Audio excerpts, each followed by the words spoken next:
Question de Madame Véronique Besse à Monsieur le ministre chargé de la Santé et de l'Accès aux soins. Merci Monsieur le Président, Madame la Ministre. La Vendée, dont je suis l'élue, avec ses 250 km de côte et son riche patrimoine culturel, notamment le célèbre Puy du Fou, attire chaque année plus de 5 millions de visiteurs. Cette affluence touristique concentrée entre les mois d'avril et du mois d'août double presque la population dans certaines zones, en particulier sur le littoral. Cette dynamique saisonnière exerce une pression considérable sur notre système de santé, déjà fragilisé par une densité médicale insuffisante. En effet, notre département compte seulement 227 médecins pour 100 000 habitants, contre une moyenne nationale de 341.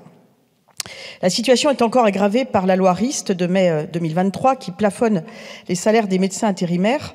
Cette mesure, bien que compréhensible dans une optique de gestion des coûts, a provoqué une pénurie de professionnels de santé, entraînant des fermetures temporaires de structures d'urgence, comme par exemple au Sable d'Olonne ou encore à Montaigu.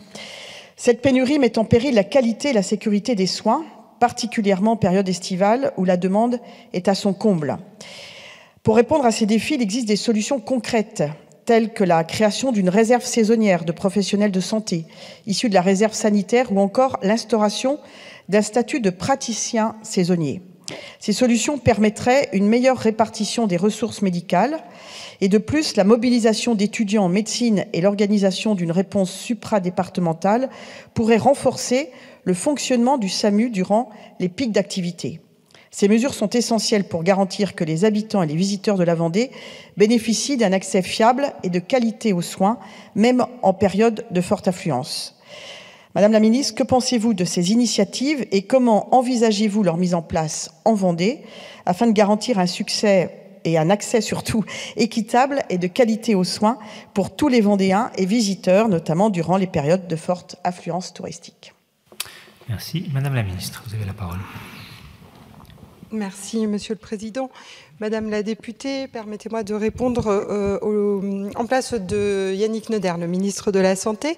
Vous soulignez, Madame la députée, avec justesse les défis que pose l'affluence touristique en Vendée sur l'offre de soins, en particulier, évidemment, durant la période estivale. Soyez tout d'abord assurés que le gouvernement est pleinement mobilisé pour lutter contre la désertification médicale. C'est la raison pour laquelle, grâce à la suppression du numerus clausus, nous commençons d'ores et déjà à former davantage de médecins. Il nous faut aussi rapatrier les étudiants français partis à l'étranger et accueillir dans la loi la possibilité pour les paramédicaux de reprendre des études de médecine par les passerelles. Par ailleurs, la 4e année d'internat de médecine générale commencera à compter de novembre 2026. Cela concernera environ 3 700 internes. Concernant la question spécifique des médecins intérimaires, la loi dite Rist vise à encadrer les pratiques de l'intérim médical afin d'assurer une meilleure répartition des ressources humaines et de limiter l'inflation des coûts pour nos hôpitaux. Toutefois, nous sommes attentifs aux effets de cette réforme et travaillons avec les acteurs locaux pour garantir la continuité des soins, en particulier dans les territoires sous tension comme la Vendée. Par ailleurs, les effets des dérives constatées de l'intérim ne sont pas que financiers. Comme la Cour des comptes l'a indiqué, un recours plus grand à du personnel temporaire conduit à une instabilité des équipes médicales qui fragilise le fonctionnement des services, car l'intervention des contractuels ne s'inscrit pas dans la durée.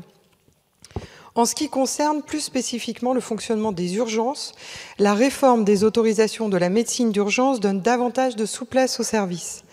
L'autre réforme d'ampleur, qui permettra de transformer les soins non programmés, consiste dans le déploiement des services d'accès aux soins. Avec ceci, nous organisons le système de santé pour que, à toute heure de la journée, les citoyens puissent accéder à des soins non programmés après un simple appel téléphonique. Une meilleure organisation de l'accès aux soins permet, au bout de la chaîne, de soulager les urgences. S'agissant des solutions que vous proposez, nous allons les instruire pour répondre aux besoins saisonniers des territoires concernant une affluence touristique. Soyez assurée, Madame la députée, que nous restons pleinement mobilisés pour garantir un accès équitable et de qualité aux soins en Vendée. Merci. Madame Besse. Merci Madame la Ministre. Je vous ai fait part effectivement de propositions assez simples et concrètes à mettre en place qui émanent des élus de terrain qui vivent ces problèmes au quotidien. Ce serait bien effectivement que le gouvernement et tout particulièrement Monsieur le Ministre de la Santé puisse en tenir compte. Merci.